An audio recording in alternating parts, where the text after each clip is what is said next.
Agora está gravando. Vamos lá. Boa noite, moções. Vamos continuar os nossos estudos de aplicações das leis de Newton. O Lucas chegou na hora. Vamos continuar nosso estudo com aplicações da primeira e segunda lei de Newton. Semana que vem iniciaremos a terceira. Por culpa do Lucas, não vai dar para ter aula na quinta-feira. Certo? Porque tem o simulado de NAT. Não se liga no comigo. Você tem que fazer, não tem? Então. Mas se você quiser fazer a aula de gravada, eu vou te chamar para as gravadas. Tá, a gente mantém. Tudo bem com vocês? Tudo bem? Você não se sente extremamente prejudicado, Lucas? Não. Então tá bom. Nós falamos dele, você tinha desaparecido. E entregou o trabalho da Diana? É a minha? Não vamos esquecer. Tá, mas ainda tem mas entregou você. Devia ter falado, não adianta entregar. Não, porque eu vou responder a pergunta que me é feita. Está errado. A gente fez Bom, Não, eu estava falando isso com uma colega minha, professora de inglês. Aí ela estava reclamando que ela tinha aqueles exercícios de preenche a lacuna. Aí o pessoal se preenchia, colocava qualquer coisa. E colocar um monte de gente colocava errado. Eu falei, isso não está mal feito.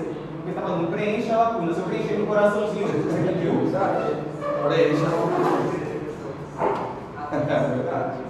Bom, moções, vamos lá então.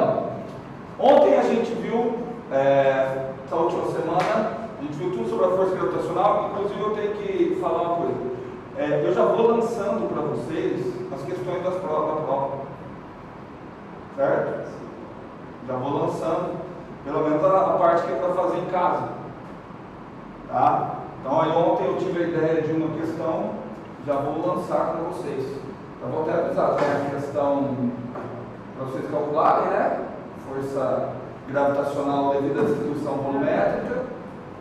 Só que eu quero dentro. Quero dentro. Entendeu? Também. Dentro da Terra. Dentro da Terra. Eu vou querer que vocês calculem a força para uma massa que é colocada fora e uma que é colocada dentro da Terra. Vocês vão chegar no negócio legal. Vocês vão ver que essa força vai se comportar como uma força elástica. Um oscilador. Traduzindo, se você fizer um túnel ligando, passando pelo centro da Terra, soltou um objeto, ele vai fazer esse movimento. E vai ficar indo e voltando. Indo e voltando, indo e voltando. Vou colocar o exercício para vocês provarem isso. Ok? Bom, vamos agora começar a falar das forças de arrasto. Na prática, o motivo da gente falar de força de arrasto, bem na prática mesmo, é exclusivo para que vocês adquiram habilidade com a resolução de equações diferenciais. Não existe um outro motivo para isso. Ok? Por quê? Porque as equações que a gente tem das forças de arrasto, essas forças dissipativas, e mais para frente eu vou explicar o termo dissipativo, as equações elas são todos modelos empíricos. Você não tem um modelo teórico, olha, a força de arrasto é isso por conta disso, disso e daquilo. Tá certo? Então eu vou passar dois modelinhos teóricos, porque dependendo do livro de mecânica clássica que você pega, você vai ver um modelo teórico diferente. Por exemplo, você pegar um livro de mecânica clássica do George Simon, ele adota um modelo empírico. Se você pegar o livro que eu acho que o professor Alexandre utilizava, que para mim é o melhor, ele adota um outro modelo e tenta, a partir desse modelo, extrair propriedades, características dessa força de arrasto. Não sei se o professor chegou a comentar com vocês o coeficiente de Helmholtz. Tá? Só que essas argumentações, se você for ser bem crítico, ela foge um pouquinho do campo das ciências exatas, no sentido de que você aceita aquilo, mas você não tem nenhuma validação concreta daquilo. Tá certo? Então nós vamos tratar como forças de arrasto. Eu posso dizer o seguinte: eu tenho uma ideia de como funciona uma força de arrasto. Primeiro, nós vamos tratar modelos empíricos. O cara fez 300 experimentos e obteve uma determinada equação. tá? Não tem um modelo teórico. Porque se eu for para o modelo teórico mesmo, essas forças de arrasto, elas, na realidade, elas são de natureza eletromagnética. Só que eu não quero entrar nos meandros, que eu teria que entrar em física quântica e complicar um problema que o resultado que nós precisamos pode ser muito bem obtido com esses modelos empíricos. Tudo bem? Então, uma primeira ideia que a gente tem é o seguinte: olha, qualquer força de arrasto, ela deve depender da velocidade. Essa é a primeira coisa. Qualquer força de arrasto, ela deve depender da velocidade. Não estou sendo muito criterioso, tá? Aqui eu estou escrevendo, você tem um campo de força, então eu deveria colocar domínio, contra-domínio e a lei, mas eu vou colocar ali só a lei, tá certo? Bom, e aí vem um detalhe: de que maneira que ela depende da velocidade? Da onde que eu tiro empiricamente essa ideia que uma força de arrasto, uma força dissipativa, uma força que atrapalha a evolução do movimento, tá? Onde que eu tiro que ela depende da velocidade? Ó, a primeira ideia que você pode ter é a hora que você está andando de carro, você põe a mão para fora. Você tem uma ideia que quanto maior for a velocidade, maior a força de arrasto, mais você sente. Só que com isso também, você percebe que ela não deve depender só da velocidade. Que outros parâmetros empíricos você consegue intuir que vai depender da força de arrasto? Opa, da geometria do corpo, né? Na realidade, não precisa nem ter tanta geometria do corpo. Acho que mais a área de contato, né? Porque se eu tenho por exemplo, você pega assim, ó, um círculo com a esfera aqui. A área de contato é essa área do círculo. Se você não tiver a área do círculo e fizer um negócio bem, a parte que vai estar recebendo a força de contato é só essa área superficial. Tudo bem? Tem alguma outra ideia de uma outra coisa que deve depender, além da superfície que vai entrar em contato?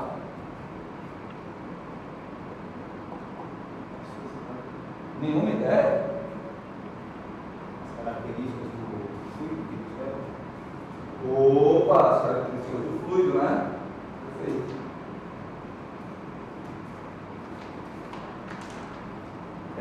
Uma ideia vocês têm.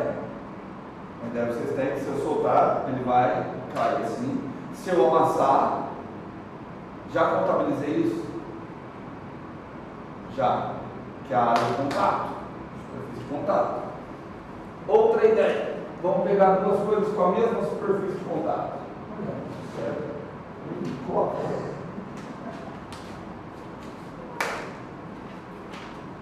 Essas duas coisas têm a mesma superfície de contato.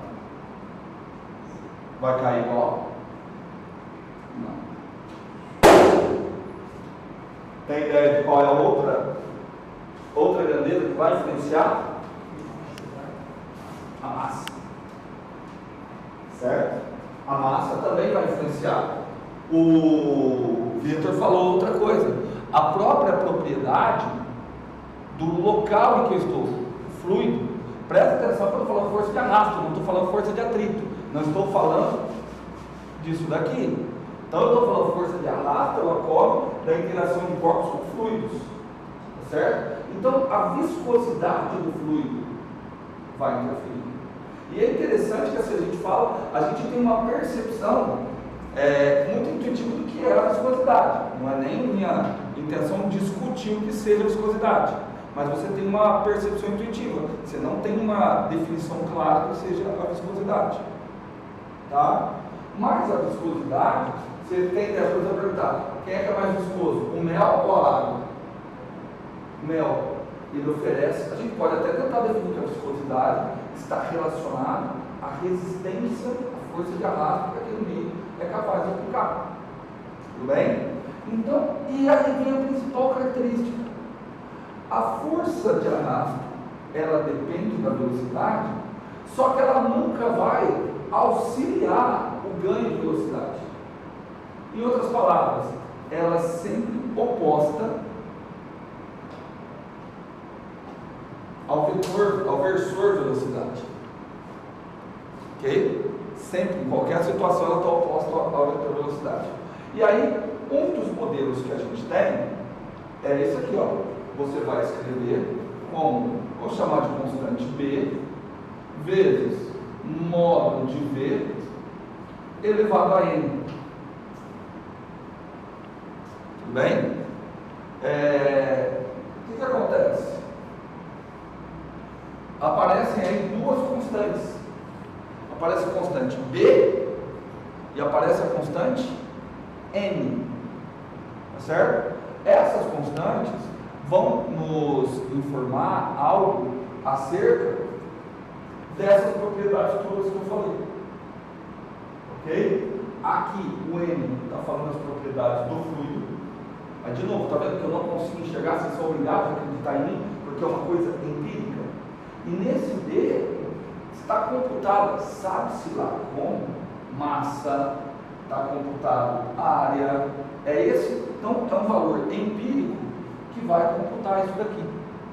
Só que isso não deveria ser muito estranho a vocês, porque vocês já viram, por exemplo, vou pegar um exemplo aqui. Vocês já viram essas coisas que são dados empíricos quando você estudar a força de atrito? Tá? Quando você estuda a força de atrito, vamos imaginar o seguinte, ó. Eu tenho um corpinho aqui. Ele não está parado, certo? Esse corpinho não está. Ele pode estar parado, mas se ele estiver parado, existe uma tendência dele a se movimentar para lá. E ó, isso é uma tendência a deslizar. Então a tendência a deslizar para cá. Então vamos tentar pensar. Com quantos corpos que esse corpinho está interagindo? Primeira interação desse corpinho é com quem? Com o planeta Terra. A interação dele com o planeta Terra produz uma força de campo, que é a força gravitacional. Só que a gente viu ontem, não deixe de assistir a aula de ontem, viu, Vitor? Que ontem eu apresentei uma justificativa de por que é razoável e muito, né, quase que uma exatidão, eu supor que a força gravitacional próxima à superfície da Terra é constante e mais do que isso, que ela é perpendicular. A gente tem que falar, ela aponta para o centro da Terra. Como é que eu sei que o centro da Terra está para baixo? O centro da Terra pode para lá. Então ontem eu mostrei uma justificativa, acredito eu que bem convincente, para isso aqui, força peso.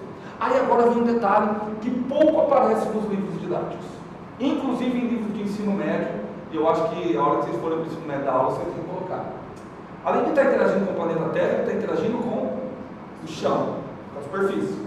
Tá? Não estou considerando força de arrasto. Não é?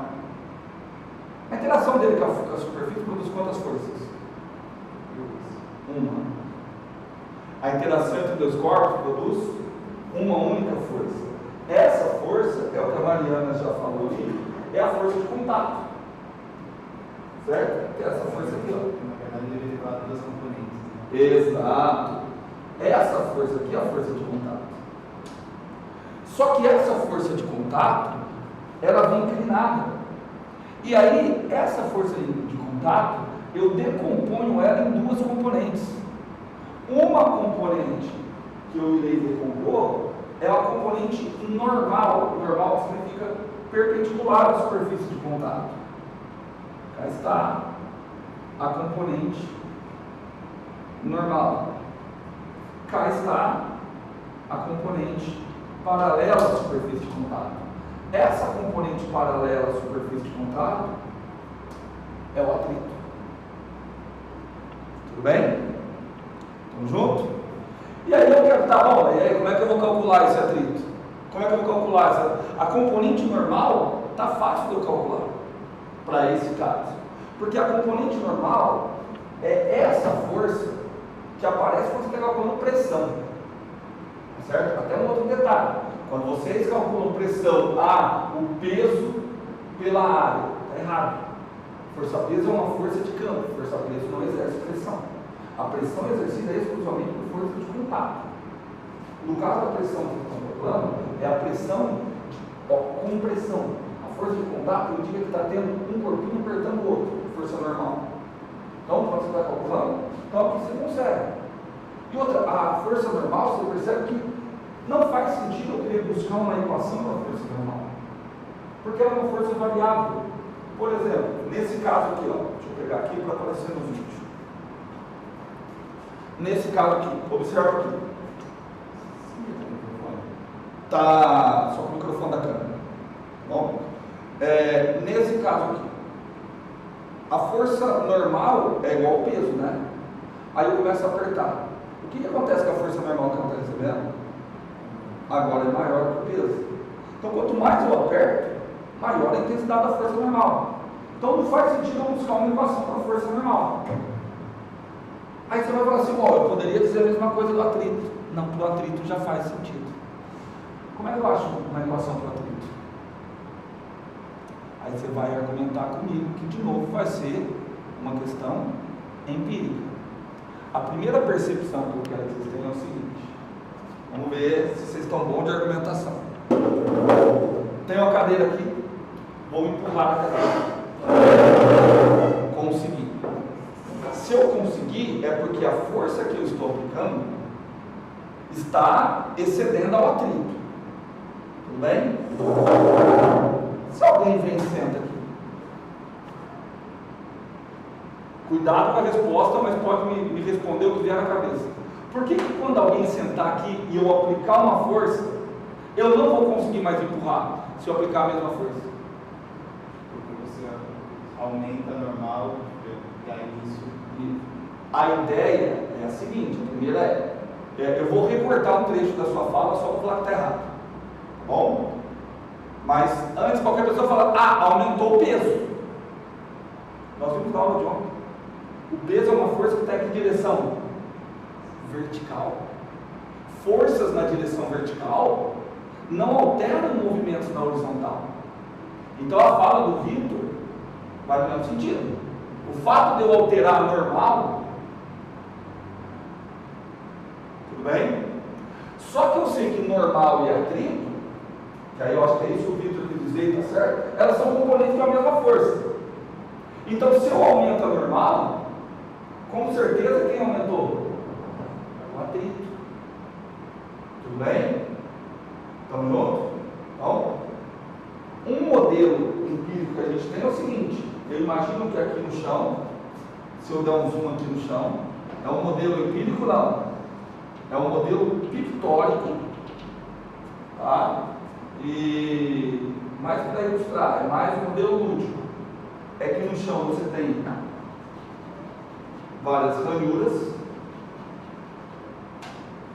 É nisso que eu estava pensando, na verdade. Sim, mas esse é um modelo pictórico. Sim, mas toda vez que eu imagino eu imagino, tipo, a primeira coisa que eu tenho que fazer é uma força para conseguir empurrar a ponta dessa cadeira, levantar e sair. A maioria de você. Isso. Não, e esse é um modelo pictórico, mas eu quero que vocês entendam, isso é um modelo para facilitar a compreensão de um fato real. Qual é o fato real? Alterou normal, altera o atrito. Aí eu vou tentar criar um modelo mental que me convença disso. O modelo é esse. Tem um negócio ali, se aumentar normal, o que aconteceu? Prendeu mais. Mas vocês concordam que eu não tenho nenhum elemento matemático para eu garantir isso? Tudo bem? Então a primeira coisa que eu percebo é que a força de atrito depende da normal. Se eu quiser seguir aquele modelo pictórico, esse modelo lúdico, eu tenho que falar, tá bom, além de depender da normal, depende do que mais? Me parece depender da quantidade de ranhuras, tanto no corpo de baixo quanto no corpo de cima. Aí essa quantidade de ranhuras eu dou um nome. Qual que é o nome que eu dou? Coeficiente de atrito. Tá certo?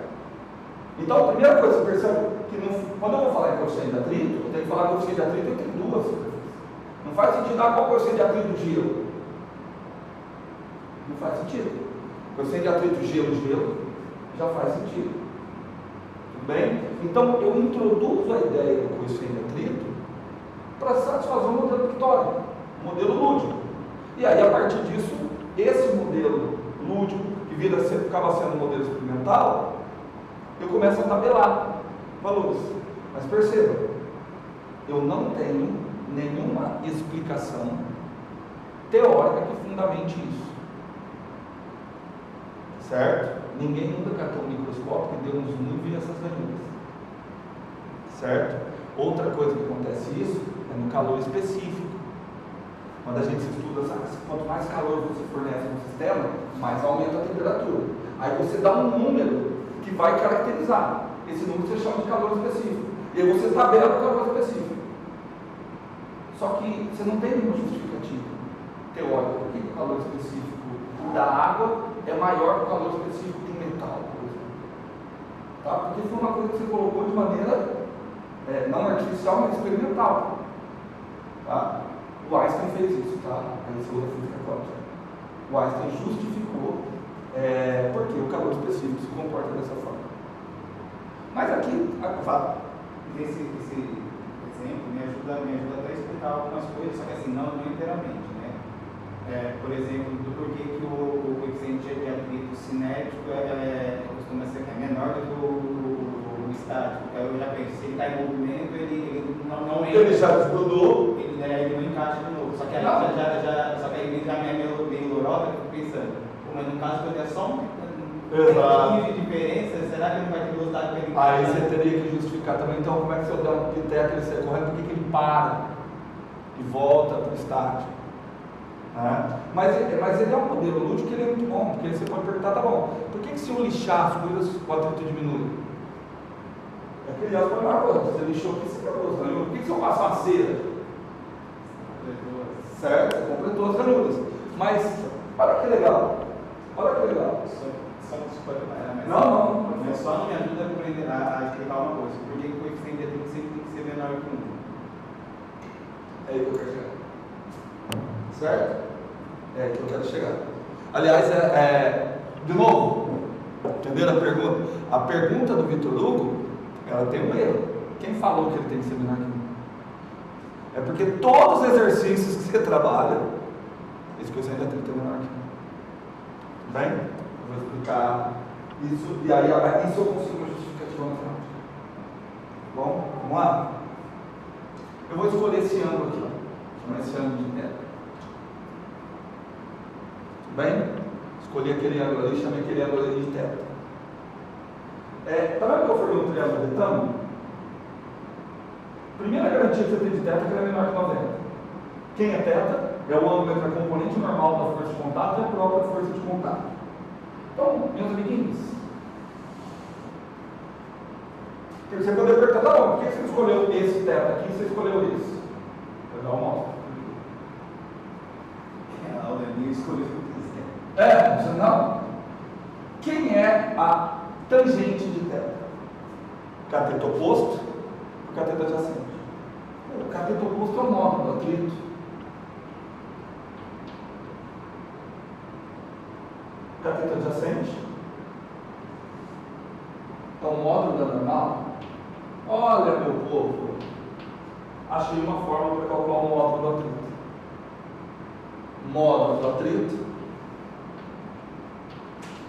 é tangente de θ, na qual θ é o ângulo entre a componente normal da força de contato e a força de contato. Certo? Para quem já está dando aula há algum tempo, você deve estar reconhecendo essa equação de alguma forma. Módulo atrito, coeficiente de atrito vezes a normal. Certo? Então, na realidade, o coeficiente de atrito, ele nada mais é que o ângulo entre a normal e a componente normal da força de contato e a força de contato. Aqui, ó, esse cara aqui é o coeficiente de atrito. Bem? Só que acontece mais uma coisa. É um ângulo entre 0 e 90. Certo? Não está nada impedindo que ele seja menor que 1. Nada impede que ele seja maior que 1. De acordo? Só que, qual que é a ideia que a gente tem aqui? Se a componente, se o ângulo aqui for 45 graus, o que acontece com a componente normal e o atrito? São iguais, o módulo deles é igual. Tá? Dá para você ter uma ideia? Eu não consigo ver nenhuma justificativa teórica para a qual o coeficiente de atrito tem que ser menor que 1. Ele só aparece nos exercícios sempre menor que 1. Porque quando o coeficiente de atrito aparece nos exercícios sempre menor que 1, ele está obrigando que esse ângulo esteja entre 0 e 45 graus. E aí você pode me perguntar, mas por que motivo escolhe-se esse ângulo e não esse? Por conta do seguinte: se eu quiser determinar o coeficiente de atrito, um corpo que tiver aqui assim, eu não vou conseguir, porque eu não consigo saber esse ângulo de maneira perfeita. Então, se eu quiser determinar o coeficiente de atrito, eu coloco o corpo ao longo de um plano inclinado. Bem, ao longo desse plano inclinado, vai ter o peso para baixo, que eu não vou desenhar, e vai ter as duas componentes. Você vai ter a componente normal e o atrito. Tá? A força de contato, ela vai estar aqui assim, para cima. Vou desenhar. Tá, vamos imaginar que a força de contato, peso para baixo. Ficou ruim, né? Ficou ruim porque eu desenhei o atrito errado. Se ele está descendo, o atrito tem que estar atrapalhando um pouco mesmo, né?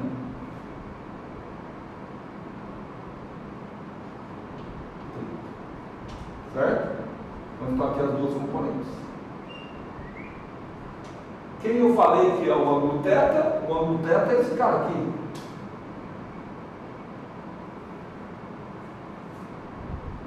Certo? Não quis desenhar o peso, mas vou desenhar. Estou desenhando aqui o peso. Vamos tentar achar um negócio? Olha só. Esse ângulo θ eu não consigo determinar, mas os ângulos no triângulo retângulo eu consigo. Ok? Então o que eu olho? Eu vou olhar o seguinte. Aqui eu tenho um ângulo entre alguém na vertical e alguém na direção do plano. Tudo bem? Eu vou chamar esse ângulo de 2 amarelinhos. Então 2 amarelinhos é um ângulo entre alguém na vertical e alguém na direção do plano. Então 2 amarelinhos está aqui. Alguém na vertical e alguém na direção do plano. Então 2 amarelinhos também é esse aqui. Alguém na vertical, alguém na vertical e alguém na direção do plano. Então quanto que dá 2 amarelinhos mais θ? Ó, está saindo azul vindo para azul. 2 amarelinhos mais θ está sendo azul. Então isso aqui só pode ser θ. Então eu escolho aquele ângulo justamente porque quem é que é o coeficiente de atrito? É a inclinação, tá? Que eu vou conseguir manter para que o corpo ou desça com velocidade constante ou que ele esteja na iminência do movimento. É assim que se mede o coeficiente de atrito.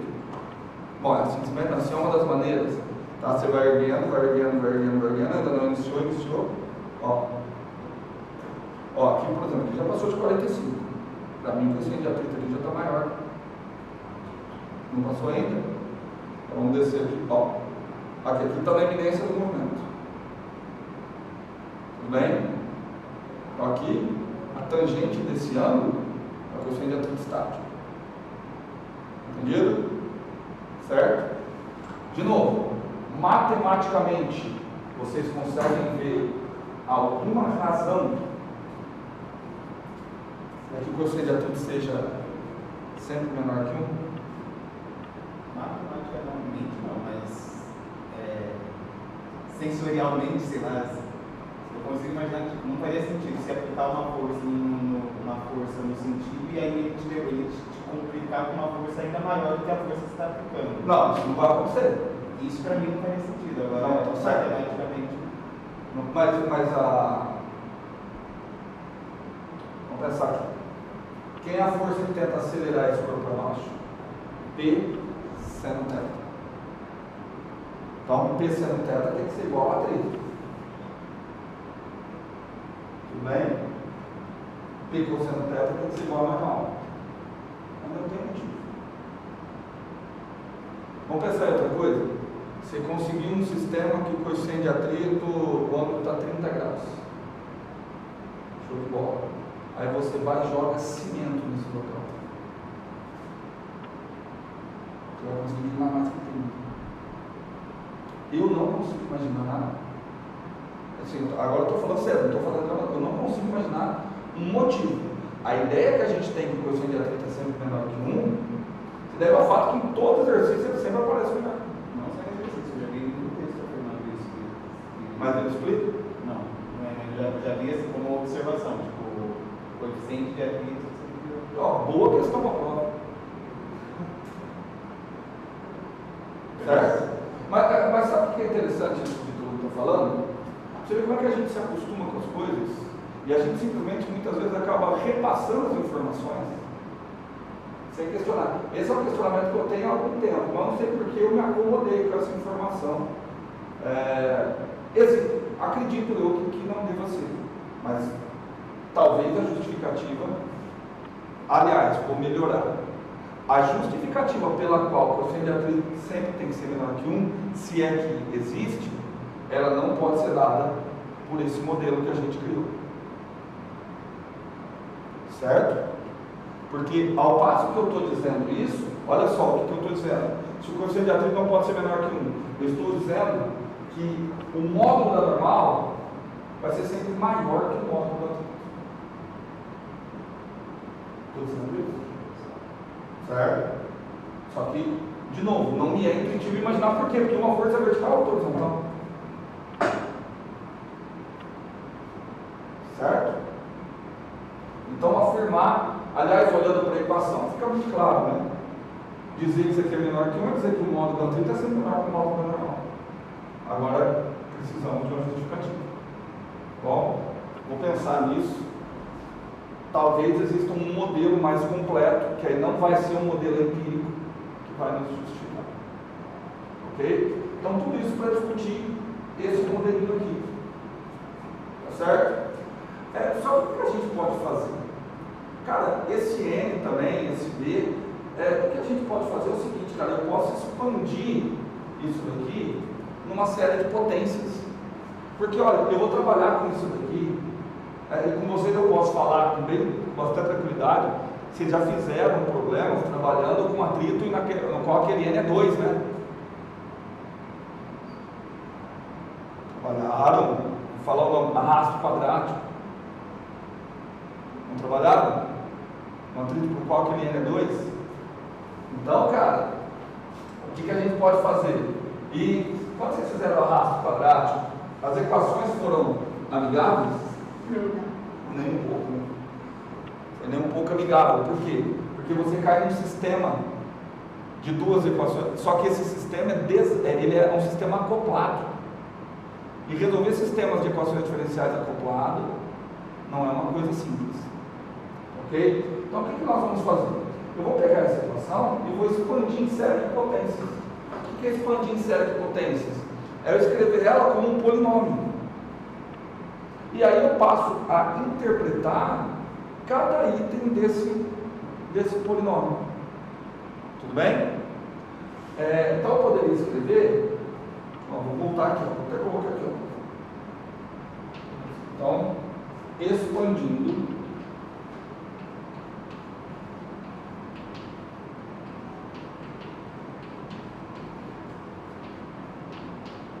em série de potências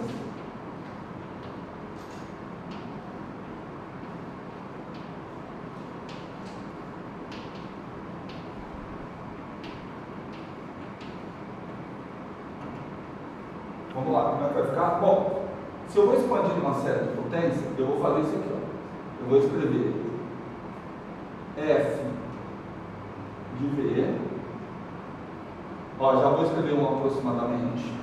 Aí ele vai ser um polinômio na variável V. Tá? Se é um polinômio, ele vai ter coeficientes. Ele vai ter o coeficiente com V elevado a zero. Tudo bem? Ele vai um coeficiente com V elevado à primeira potência. Certo? Isso é expandir em série de potência. Ele vai ter um coeficiente com V elevado à segunda potência, ele vai ter coeficiente, sei lá, quantidade de potência que eu quiser. E presta atenção que isso independe do N, tá? Aliás, eu só posso fazer isso se eu considerar que o N não é um número inteiro. Tá bom? Porque se eu considero que o N é inteiro, por exemplo, fala o valor inteiro aí do N. Fala o valor inteiro, fala 3. Então, desaparece tudo, só pegar o componente 3, então ele já está expandido. Então eu estou admitindo que esse N pode ser 1,5, 0,3, tudo bem? Aí eu vou expandir em série de potências. Tudo isso na direção V chapéu. Opa! Vou colocar que se eu colocar o menos, eu estou admitindo que todas essas componentes obrigatoriamente são positivas. Tudo bem?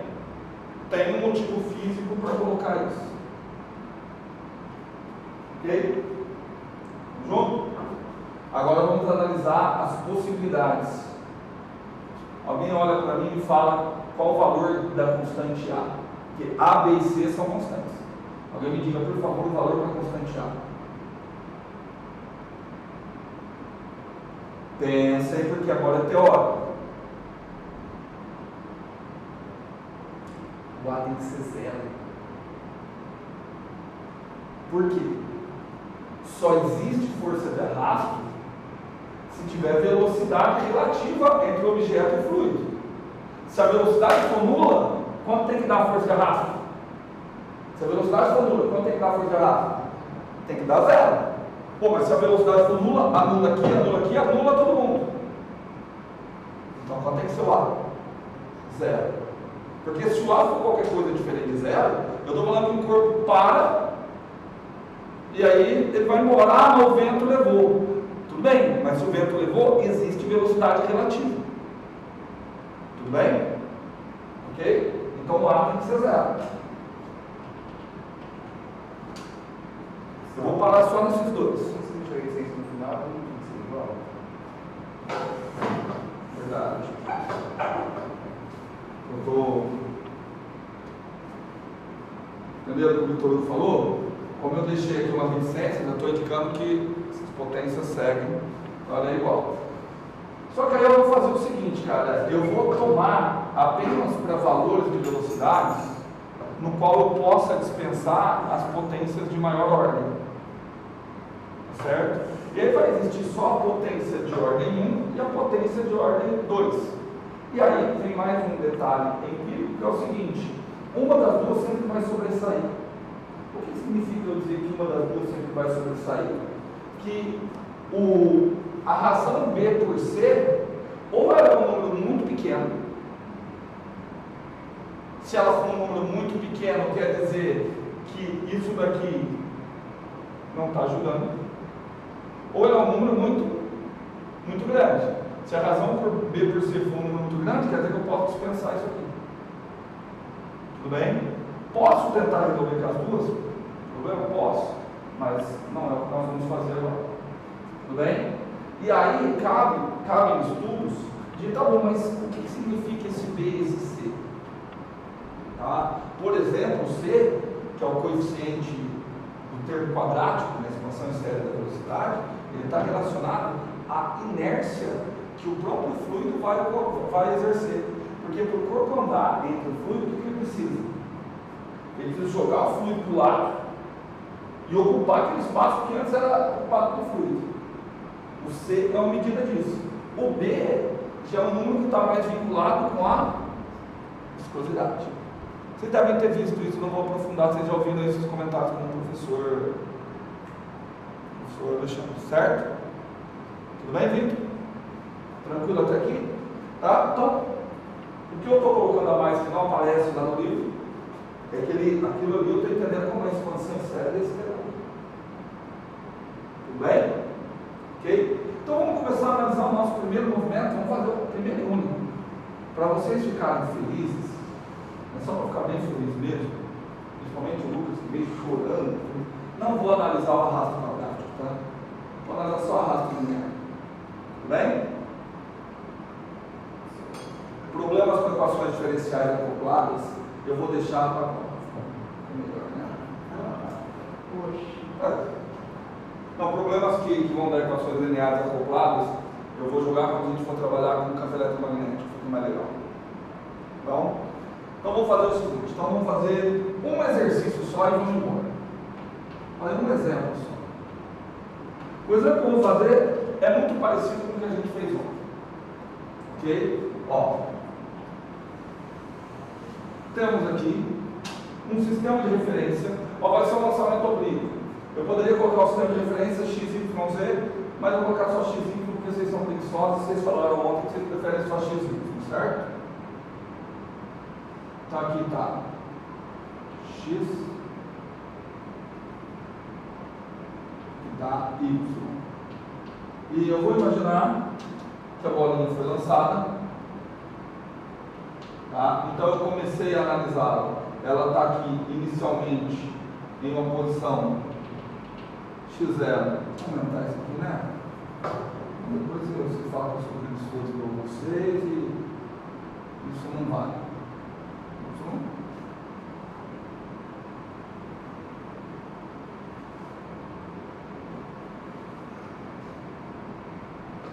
X, tá?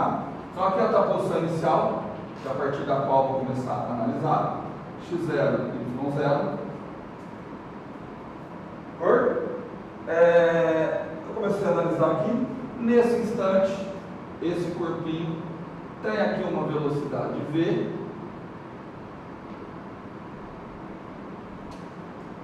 Tem ali uma velocidade v. Certo? E eu quero analisar. tudo que vai acontecer com esse corpinho.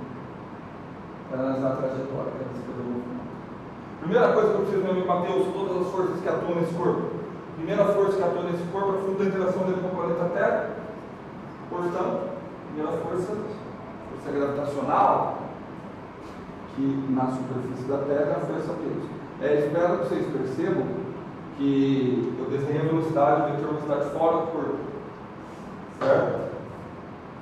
Além de estar interagindo com a Terra e recebendo a ação da força peso, ele também está interagindo com quem? Está interagindo com o ar e está tendo a força de arrasto. Aí agora eu quero desenhar a força de arrasto ali. Onde que eu vou desenhar a força de arrasto? Oposta à velocidade, né? Então cá está a força de arrasto, que para a alegria geral da nação eu vou considerar apenas a componente linear da velocidade. Certo? Então eu vou colocar que ela é menos B módulo de V na direção de chapéu. Fácil demais? Gente, eu sei que vocês estão falando que isso aqui é difícil. Portanto, vamos colocar aqui logo. Isso é muito fácil. Força resultante sobre esse corpinho é a soma de todas as forças. Vai ser a força peso mais a força de arrasto. Bem? Já usei a primeira lei de Newton, a hora que eu coloquei aquele novo diferencial inercial. Falta eu utilizar a segunda lei. A segunda lei de Newton me diz que o somatório, a soma vetorial de todas as forças pode ser simplesmente calculada pelo produto massa vezes aceleração, desde que a massa do sistema não se altere durante o movimento. Então, massa vezes aceleração é igual ao peso. Como é que é o peso? Massa vezes campo gravitacional, só que o campo gravitacional eu vou escrever mg na direção y chapéu. Tudo bem? Eu tenho o sistema, mg na direção y chapéu, mas quem? A força de atrito. Só que a força de atrito tem um menos um BV. Estava dando aula da engenharia elétrica, estava todo mundo feliz com o menino, deu o primeiro beijo na festa. Então ele entrou aqui, porque agora tem menos um BV. Mas tem um detalhe: Ah, foi boa, piada. Achei legal. Foi a primeira coisa que eu pensei. Menos um B. Só que olha só. Menos B, módulo de V na direção V chapéu. Só que módulo de V na direção V chapéu, para ficar mais fácil, é o próprio vetor V, meus amiguinhos. Concorda comigo? Certo, Mateus? Certinho? E esse vetor V, cara, isso daqui pode ficar mais lindo ainda. Sabe o que eu vou fazer? Vou deixar isso aqui lindão, hein? Ó, vou deixar o seguinte, vou dividir dos dois lados por N. Vou botar tudo para um lado só. Tudo para um lado só? Não sei o que eu vou fazer. Tudo bem, não sei. Mas pelo menos eu vou dividir tudo por N. Olha só. R, dois pontos, é igual a menos G, Y chapéu, menos B sobre M, R ponto. Que o vetor V é a derivada do vetor posição. Tudo bem? Quantas equações diferenciais vocês estão vendo? Duas. Certo? Porque quem é R ponto? R dois pontos, perdão.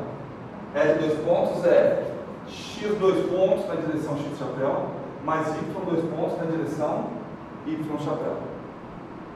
Tudo bem? Vamos junto? Então vamos embora. Então vamos embora. Aquela equação parece ser uma equação de segunda ordem. Parece. Só que eu vou transformá-la numa equação de primeira ordem. Eu percebi agora. Porque, olha só, quem são as variáveis a serem determinadas ali? Ali você tem a variável R dois pontos e R ponto. Ou eu posso entender que aquelas variáveis são V e V ponto. Tudo bem? Então, vou até escrever aqui, ó. Acho que fica melhor, né? Ó. Olha como que eu vou escrever. Aqui eu tenho V ponto igual a menos G na direção Y chapéu menos B sobre M vezes V. Eu não sei o que vocês acham, mas está com cara que ali está mais fácil do que uma equação de primeira ordem. Aliás, duas equações de primeira ordem, né? Porque, e agora eu vou começar a resolvê-la, e vai ficar o seguinte. Só vou discutir um negocinho com vocês. Ó, V ponto, eu posso dizer que é Vx ponto na direção X chapéu, porque V ponto é a derivada da velocidade, mais V y ponto na direção Y chapéu. Isso é igual. Vou pegar o menos BV primeiro. Ah não, já vou juntar. Olha só. Vai ficar menos B sobre L. Se eu for muito rápido, vocês me param. Vx ponto na direção X chapéu. Bem? Peguei essa. Aqui eu peguei só a componente X. Porque a componente Y eu vou juntar com G. Bem? Mais, vamos abrir parênteses. Os dois têm menos, né? Vamos colocar menos. Já que tem menos dos dois. Então, menos G mais B sobre M VY ponto. Tudo isso na direção Y chapéu. Tá fácil resolver aquilo ali, né? Tá fácil, né? Tá fácil, né, Mariana? O que você está destacando? Tá fácil? Não, tá fácil? O que está difícil, então? Não se assuste porque tem muita conta, não. Fala aí, o que está difícil? Em que parte você se perdeu e não fala nada, ficou olhando pro ar? Não é para dar risada, vamos. Em que parte você se perdeu? Tá, vamos aqui. Vou escrever o vetor V, tá? Vamos lá. Não, entendeu não? Quem é o vetor V? O vetor V, ele é Vx, o componente x, na direção x chapéu, mais a componente y na direção y chapéu. Certo? Se eu derivar V, eu tenho que derivar componente a componente. Tudo bem? Derivo. Ah, mas eu não derivei o x chapéu. Constante. Está derivada de uma função mesma constante. Tudo bem? Tudo bem? Aqui eu poderia fazer regra do produto. Qualquer outra forma. Mesma coisa. Ficou claro? Então aí do outro lado também, já fica mais claro agora. Eu só acho que aqui não tem ponto, né? Aqui não tem ponto. Porque ali era BV. Só o V. Tudo bem, Mariana? O que você acha que eu vou fazer agora então, Mariana? Dá uma olhada e pensa aí comigo. O que você acha que é interessante de eu fazer agora? Pra ver se você entendeu mesmo ou você só está balançando a cabeça.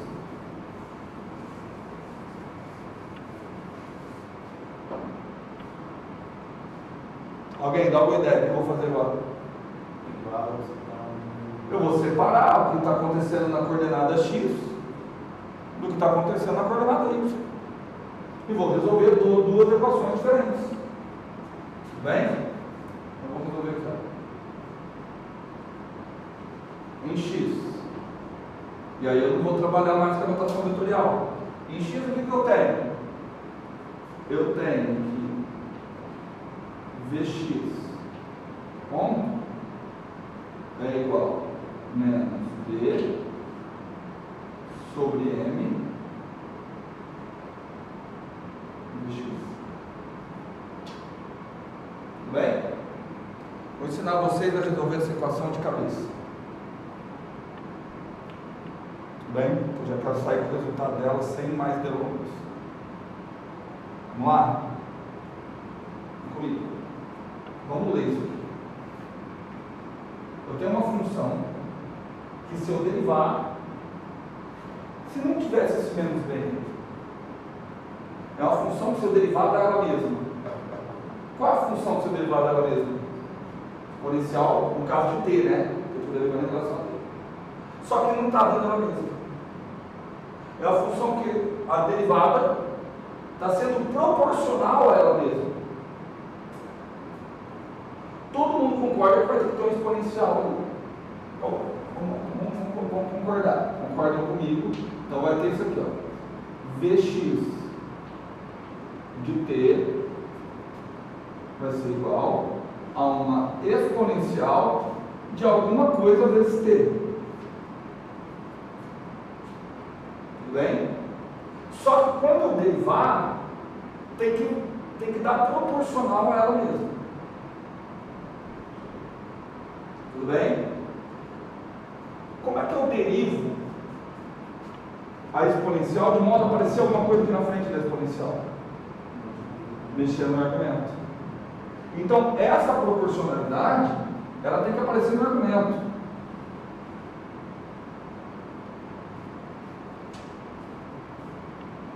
Tudo bem? Tudo bem, Lucas? Então, se eu derivar isso aqui, como é que você deriva mesmo? Você deriva em cima, cai dentro desse sorvendo. De acordo? Tudo bem? Só que eu tenho que colocar uma constante de proporcionalidade aqui. Uma constante aqui, e qualquer constante também não vai mudar. Só que nesse caso a constante está dada. A constante tem que ser necessariamente a própria velocidade inicial. Por quê? Porque quanto que é a velocidade em x do tempo zero? Ó, no tempo zero vai dar exponencial de zero. Exponencial de zero é 1. Então o carinha que vem multiplicando aqui tem que ser velocidade do tempo zero. Ficou claro? Tudo bem, gente? Como é que foi? Fácil, médio? Tudo bem, Lucas?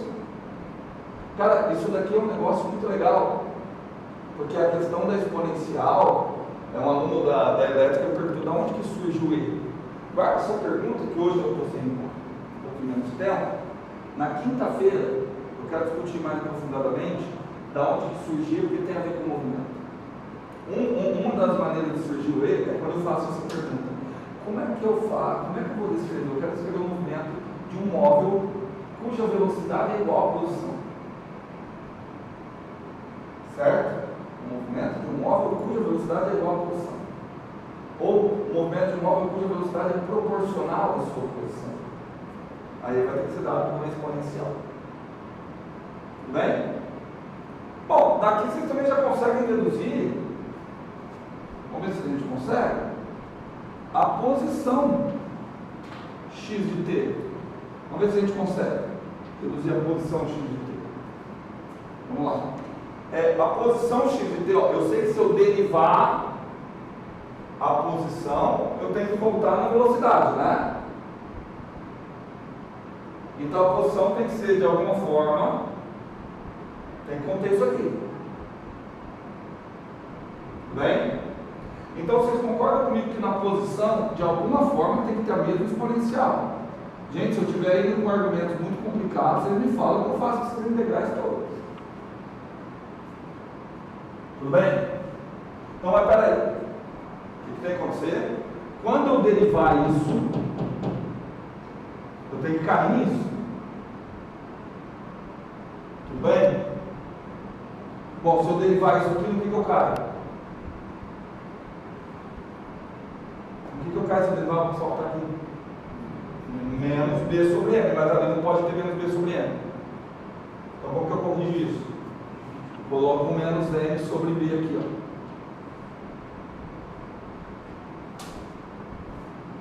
Certo? Certo? Porque a hora que eu derivar, cancelou, volta.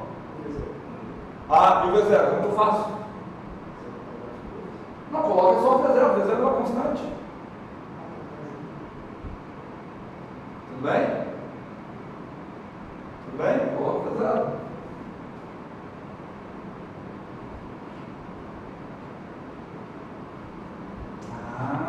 Isso vai fazer sentido, né? Mas deriva ali. Se eu derivar, eu volto.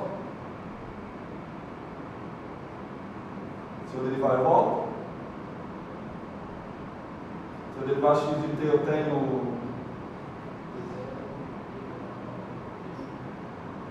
Eu tenho, né? Só que está tendo um problema. Quanto é que é a posição inicial? x0. Ali a posição inicial não está dando x0. Entendeu? E aí? Sugestão?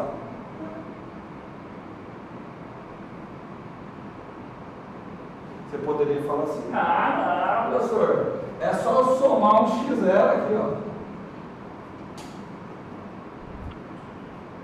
Não dá certo? Porque a hora que eu derivar, tudo dá certo. Mas a posição no tempo zero fica menos b sobre m v0 mais x0.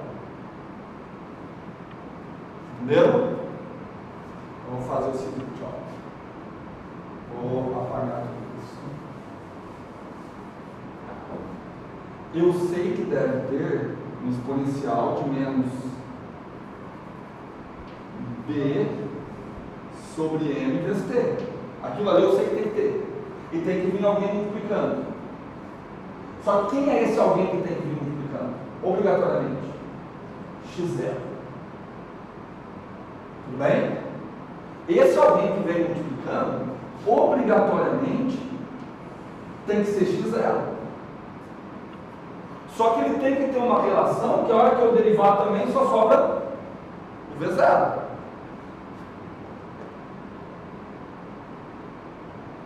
Tudo bem? E aí? Então eu posso tentar da seguinte forma. Eu posso partir daquilo que a gente tinha. O que a gente tinha? O que eu tinha? Menos m sobre b v0. Bem? Quando eu aplicar o t igual a zero, tudo isso que está aqui tem que dar quanto? x0. Como que eu faço para completar aquilo ali da x0?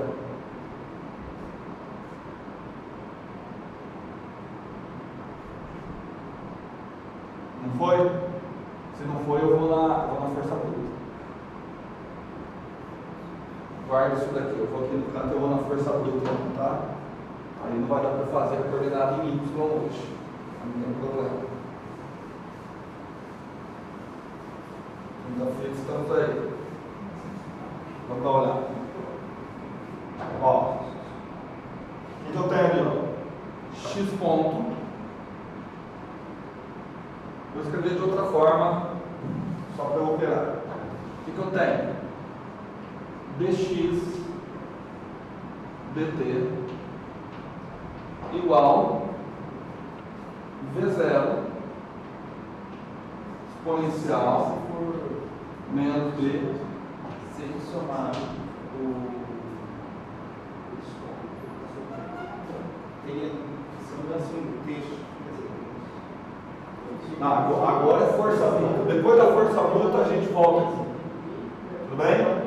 Ó, olha aqui para mim. Olha aqui para mim. O que eu vou fazer? Eu vou integrar dos dois lados. Relativamente a que variável? T. Tudo bem? Então eu vou integrar desse lado. Integral de 0 a t dt. Vou integrar desse lado de 0 a t dt. Certo? Certo? Errei alguma coisa? Não. Então, integral desse lado, a integral da derivada é a variação da função, né? Isso aqui é x de t menos x0. Certo? Gente, impressão minha está muito fácil. Aquele ali está certo. Eu estou achando que está muito fácil. Se eu derivar, para de olhar o caderno, Mariana. Concentra aqui, porque ele está certo, eu vou ver no caderno. O que adianta, você entendeu? Se eu derivar, está dando aquilo lá? Tá, derivando.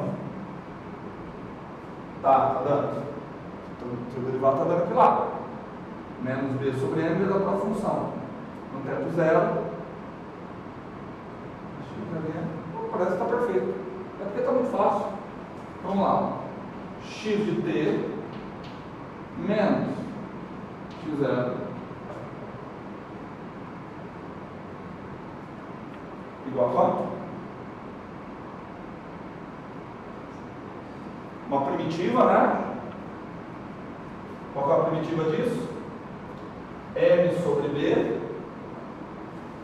Vou colocar aqui a primitiva. M sobre B exponencial de menos B sobre M vezes T, avaliado no intervalo de 0 a T.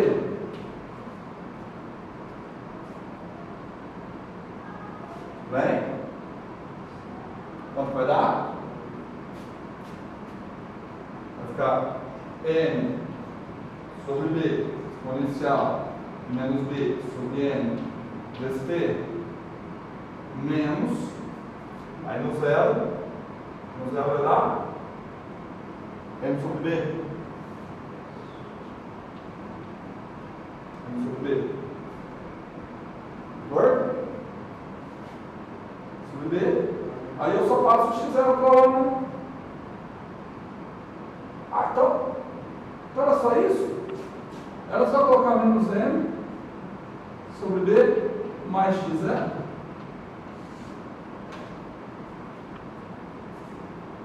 Olha agora esse choque com a realidade, como que era fácil. Como era fácil. No zero, quanto que tinha que dar um taquinho? Quanto tem que dar? Ah, deixa eu ver se eu não errei nada. Opa, está faltando um V0, né?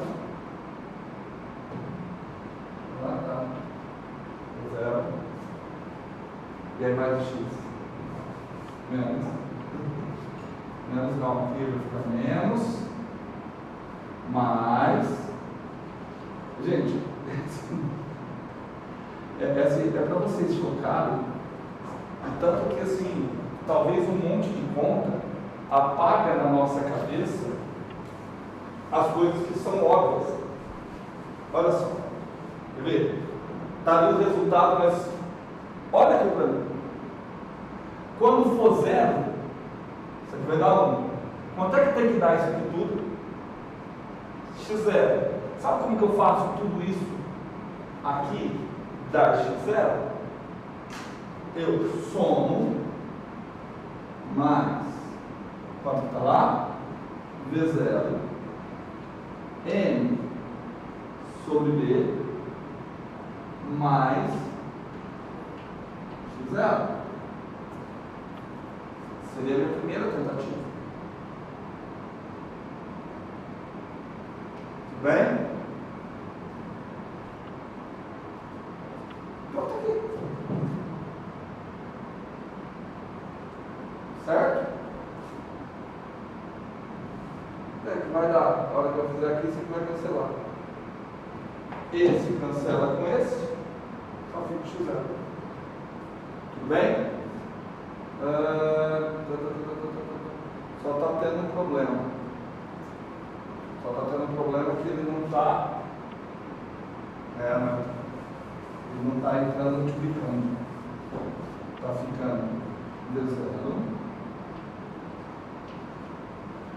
Gente, confere se eu fiz as contas certas. O pessoal percebe ali nesse igual. Não, é porque eu estou vendo se a derivada. Ah, não, tá, não, eu estou viajando. Não, está certinho. M sobre B.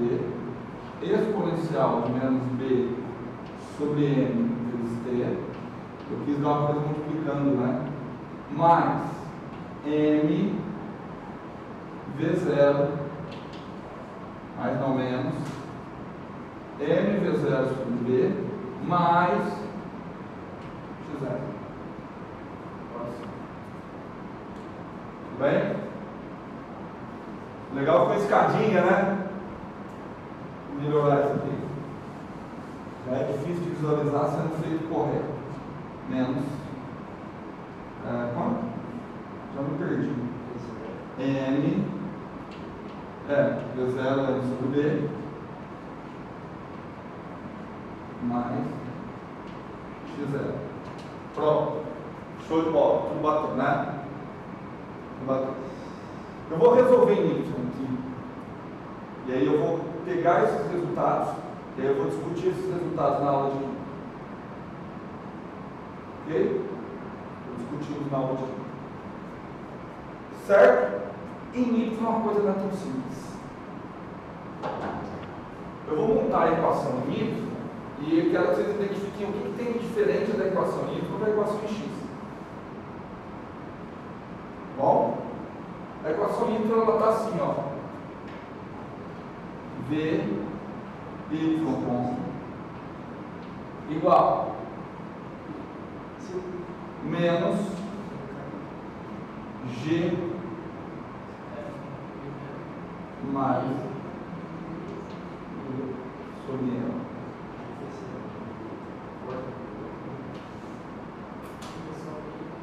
Certo? Fala. Fala.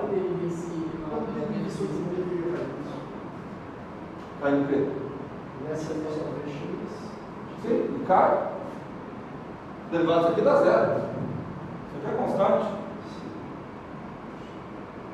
Esse daqui cai. Menos. Vai embora. Ah, entendi. Está tendo um menos sobrando aí, né?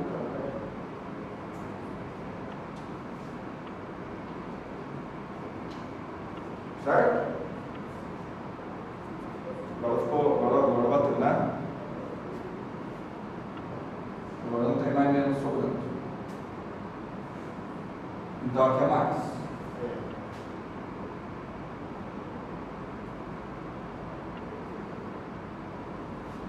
Tudo bem?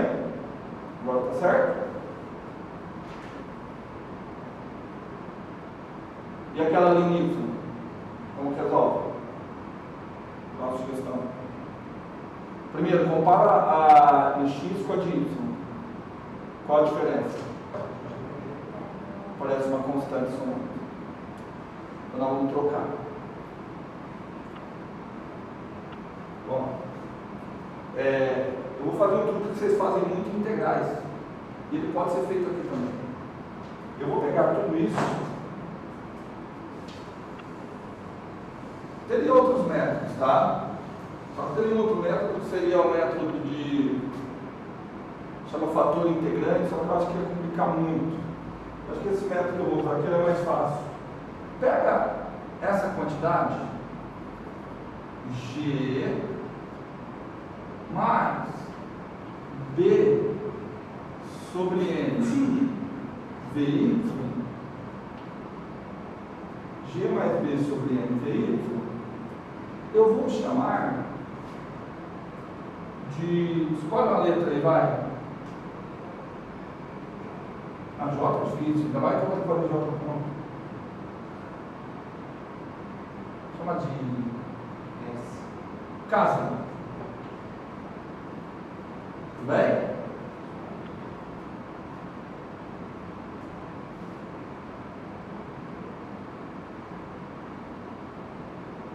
Deixa eu ver se isso ajuda.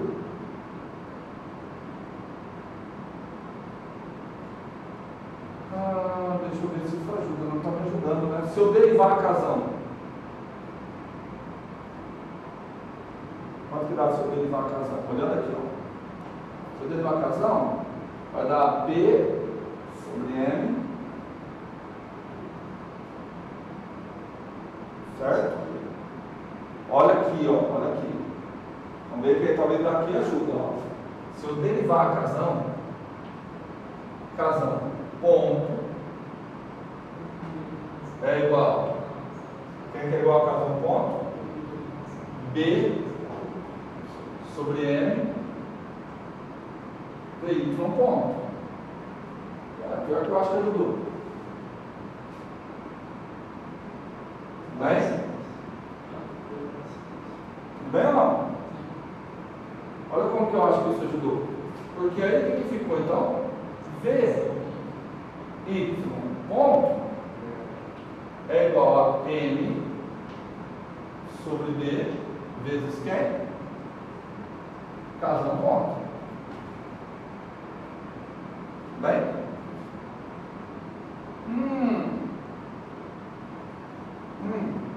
Olha lá e vem para cá. Olha lá e vem para cá. Quem é VY ponto? M sobre B. M sobre B vezes casão ponto.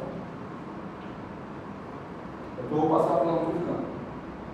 Igual. Olha, então está aqui. Menos. Tinha um M sobre B, já passei para o outro lado.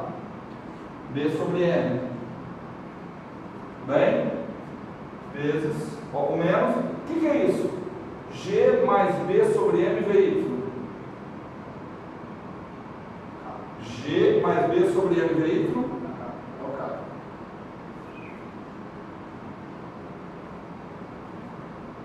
Bem? Eu não sei não, mas está com a cara da equação que a gente já resolveu.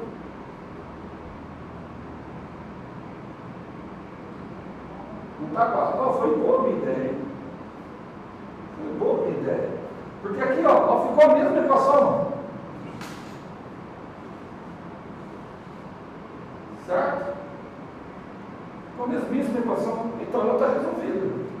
Então eu já sei que K de T, quanto que é K de T?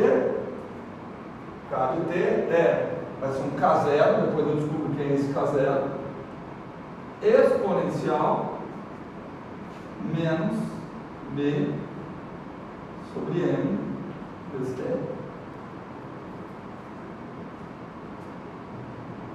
Certo? Certo, Mariana? Bom, eu já sei quem é K0.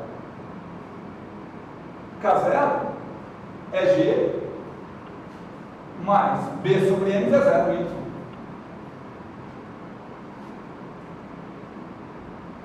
Então Estamos juntos? Certo aí, Vitor? Então vamos embora. Peraí, então vamos por partes. Vamos aqui. Didática 11, porque eu estou com pressa. K de T. Vamos escrever K de T. K de T. G mais B sobre M V Y de T.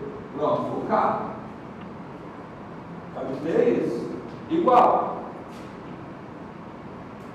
K0. Quem é K0? Quem é K0? G mais B sobre M V0Y. Opa! K0 vezes quem? Vezes a exponencial menos B sobre M vezes T. Antes de eu passar, bom, já está fácil passar para um lado para o outro, né? Está fácil, né? Vamos lá. V Y de T. Deixa eu respirar fundo, gente. Deixa eu respirar fundo. Eu vou ter que passar o G para lá, né? Vou passar o G para lá. O G passa para lá, sinal negativo. Aí eu vou multiplicar por M e dividir por B. Então vai ficar M sobre B, que multiplica G mais B sobre M, Deus santo Deus, V0Y exponencial de menos B sobre M vezes T. Alguém, por favor, me ajuda? O que está faltando? Eu passei o G para lá, né? Menos, só que ainda é menos G. Porque eu passei o G, depois passei o M multiplicando. G B. Tudo certo? Bom, vamos ver se está tudo certo. Quanto é que tem que dar a velocidade no tempo zero? V0Y. Está dando V0Y? Vamos ver? Quanto é que dá isso? Se eu colocar o tempo zero?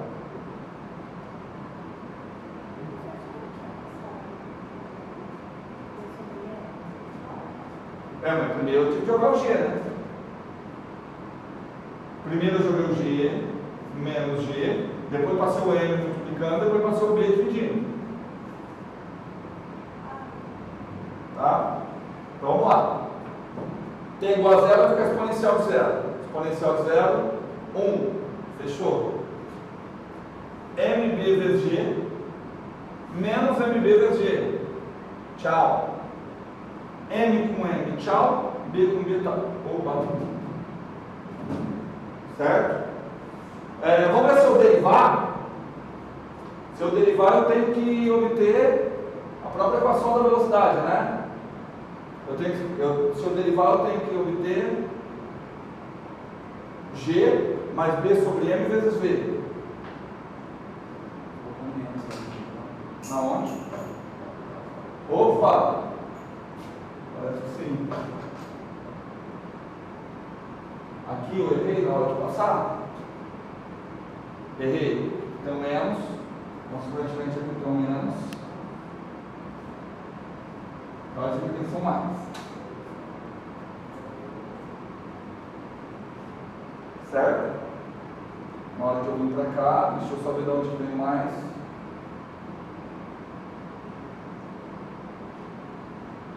Aí.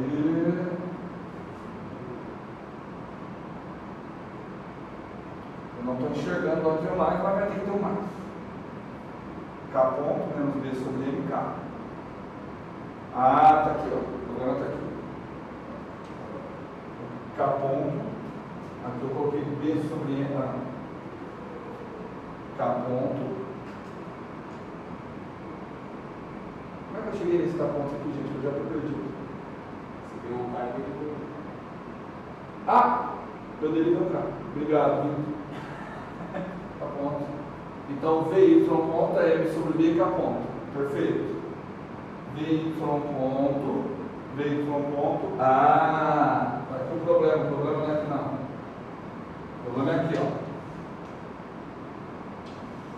VY ponto, ó. VY ponto, ali tinha um negativo. Certo? Do lado de cá, VY ponto MB, K ponto, fica isso aqui. Tá? Que é resolvido. Aí o menos passou para cá, menos G passou para cá mais, e passou para cá o menos MB. Perfeito. Perfeito. Tudo bem? Vamos anotar, por favor, que eu vou partir disso daqui na aula de química. Quero anotar as soluções, tanto em X quanto em Y, que é dessas soluções que eu vou começar a analisar a aula de química. Aqui eu só fiz ponto. Na aula de química nós vamos explorar esses resultados mais de perto. Vamos lá. O que eu cheguei, vou pegar em X primeiro, tá? Em X. Diga aí para mim como é que ficou X de T. Perdão? Menos. Cadê? Não, agora você tem que olhar no caderno. Quanto foi o X de T?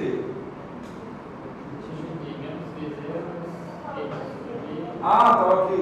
Ah, esse aqui. Ah, não, está ali. Perfeito. Desculpa, Mariana. Só que eu vou fazer outra coisa. Eu não vou colocar o menos. Ó. Eu vou colocar o MBV0 em evidência. Bom? Vai ficar, ó. MB.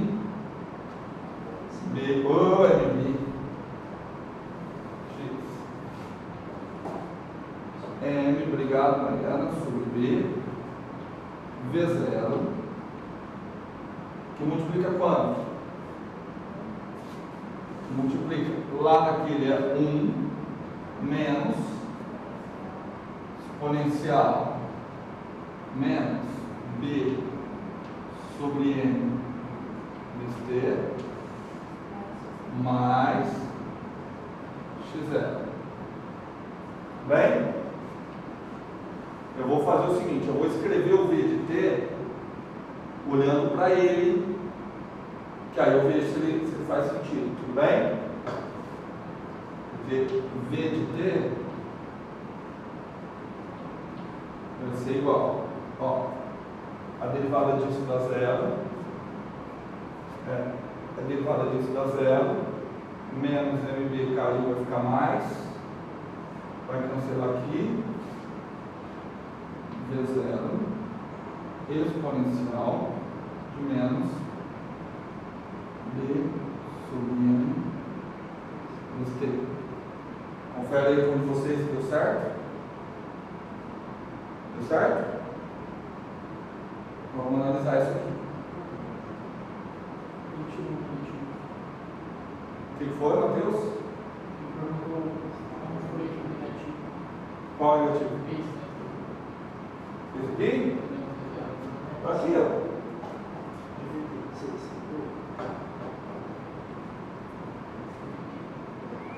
Esse Matheus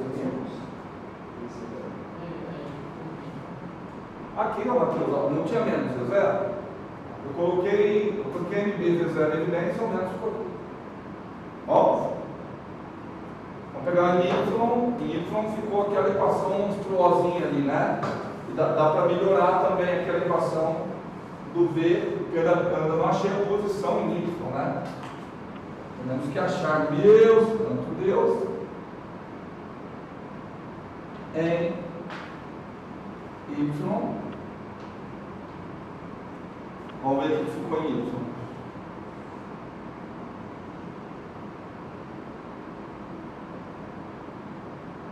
Gente.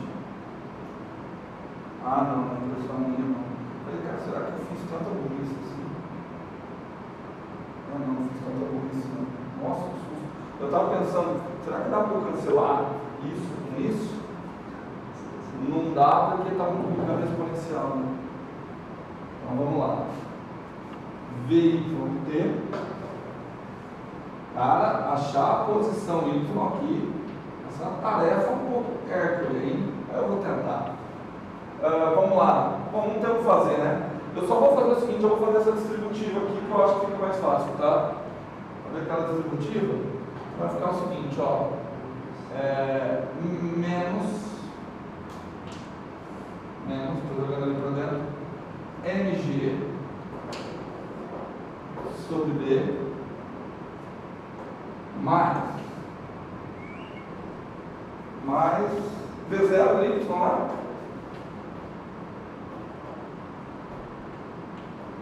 Tudo isso vezes a exponencial menos B sobre MT mais MG sobre B. Mais MG sobre B. Ok? Só para a gente conferir, deriva. Se eu derivar, isso aqui vai embora. Se eu derivar, a única coisa que vai acontecer é que esse trecho cai, vai ficar G mais V0Y, esse trecho cai, G mais V0Y, como é que estava a equação? Como é que estava a equação em VY, por favor? VY ponto igual a quanto? Fechou então, né? Mas estava menos G, né?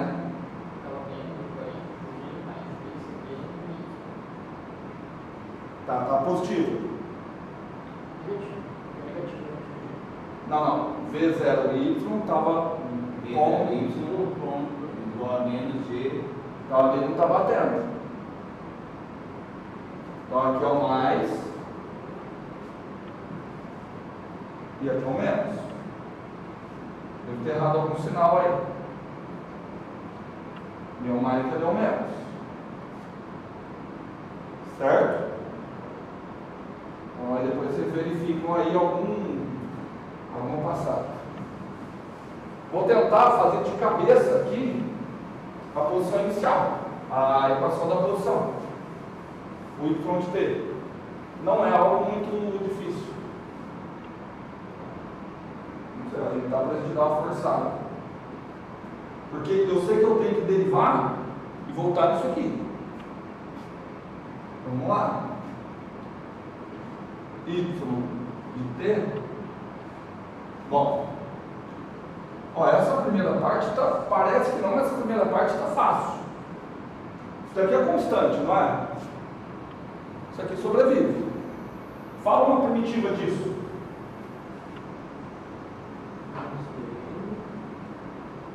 Menos M sobre B, certo? Então aqui, ó, menos M sobre B vezes a exponencial. Aí eu vou pôr menos M sobre B aqui então. Não, tem que ser.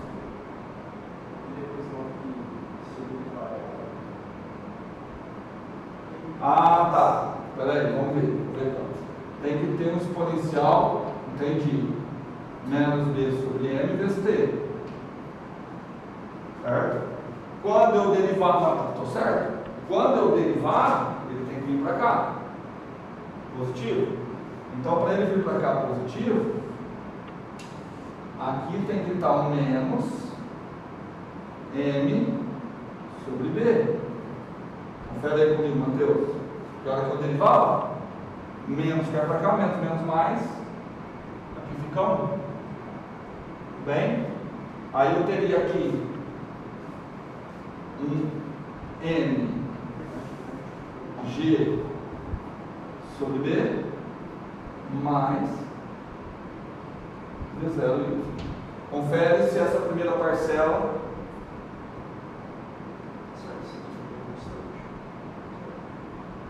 bem. Se eu derivar a primeira parcela, está dando a primeira parcela em cima? Está dando? Menos MG. Primeiro, fala, Lucas. Dá uma estrutura dele. Não entendi nada. Dá uma estrutura dele. Ah, tá. Derivando a segunda parcela, tá fácil, né? Agora eu só preciso ajustar para que a posição inicial seja y0. Basta eu tacar o t igual a 0. Aqui zerou. Aqui vai dar 1. Então eu tenho que anular aquele trecho. Tudo bem? Para anular aquele trecho, mais n sobre b mg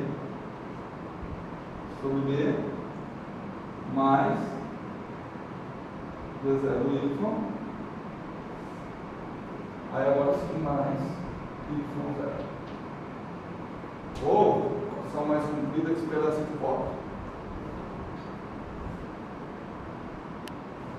Tudo bem? Vamos conferir? Se eu derivar de baixo, eu chego lá de cima. Show.